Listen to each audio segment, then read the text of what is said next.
কি করছে এটা? আরে ডিম যতবারই দিয়েছে সিদ্ধ ততবারই হচ্ছে ডিমগুলো দেখলাম ভেঙে গেছে। তারপরে মাথায় একটা আইডিয়া এলো, ভেবেছে না ডিম সিদ্ধগুলো পুরো ভেজে পেঁয়াজ টেস্ট করে দেয় তো ওরকম করবো না। তারপর মাথায় এলো কি বলতো, পেঁয়াজ লঙ্কা কুচি করলাম, পেঁয়াজ কুচি করলাম, আদা কুচি করলাম, টমেটো একদম ছোট ছোট সরু সরু করে কাটলাম, আলু 4টে সিদ্ধ দিলাম, দিয়ে ভালো করে আলুটা মাখলাম, বেসন দিলাম, তারপর হচ্ছে যে ডিম সিদ্ধ গুলো সেগুলো ম্যাশ করে নিলাম। তারপর নে এবার বড়া খা, এবার দেখ এবার কেমন হয়। মানে আলু সিদ্ধ আর ডিমের বড়া। আলুটা না দিলেও হতো, কিন্তু তাও এখন দেখি কেমন হয়। এই জিনিস আমি কোনোদিন আগে করিনি, আজকে প্রথমবার।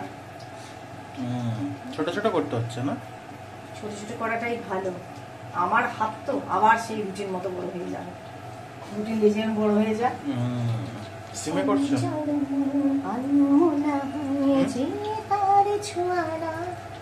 একদম সিমে করেছি, পুড়ে যাবে নইলে না। আগে তুলে না এগুলো, আর তো জায়গা নেই। তুলে নেবো তো, তোলার মতো খোলে তো ওই দিকটা তো আরেকটা উল্টোবো না, হাতটা কাছেই নে।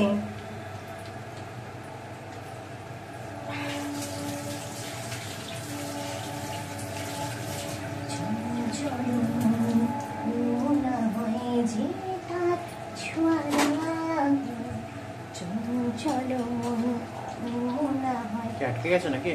না, কিন্তু এতগুলো আমি না দিলেই পারতাম, আমার সবসময় একটা কিছু হয় না বুঝলে।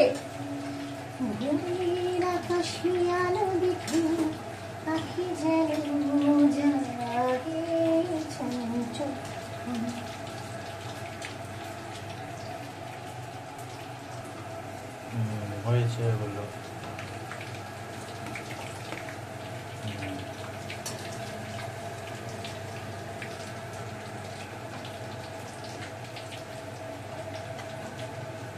হঠাৎ করে একটা ভেঙে গেছে, হঠাৎ করে মাথায় এলো যে এই জিনিসটা করে দেখি। তবে এই যে মাখাটা দেখ বাবাই, এই মাখাটা দিয়েও কিন্তু এমনি রুটি বল ভাত বল খাওয়া যাবে। সেটা যাবে, শুধু বেসনটা বাদ দিই। হ্যাঁ বেসন দেবো কেন, তাই না? এইটা ভেঙে গেছে যে পুরো ভেঙে গেছে।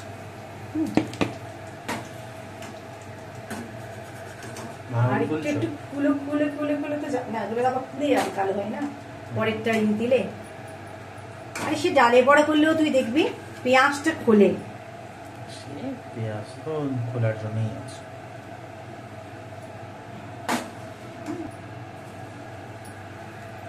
অনেকগুলো হবে বড়া। বিকেলবেলা ইয়ে করিস, বিকেলবেলা চায়ের সাথে ভালো লাগে। এগুলো অ্যাকচুয়ালি চায়ের সাথেই ভালো লাগে, তাই না?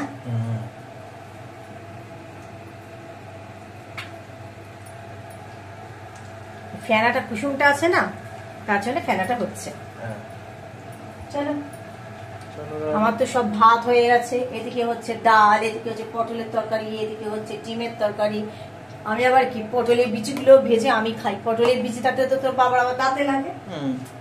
পটলের বিচিটা আবার কুকুর করে ভেজেছি। আর বেশি দিও না, আবার বলছিলাম না 4টার বেশি দরকার নেই। হ্যাঁ ঠিক আছে, এটাই করো। চলো তাহলে।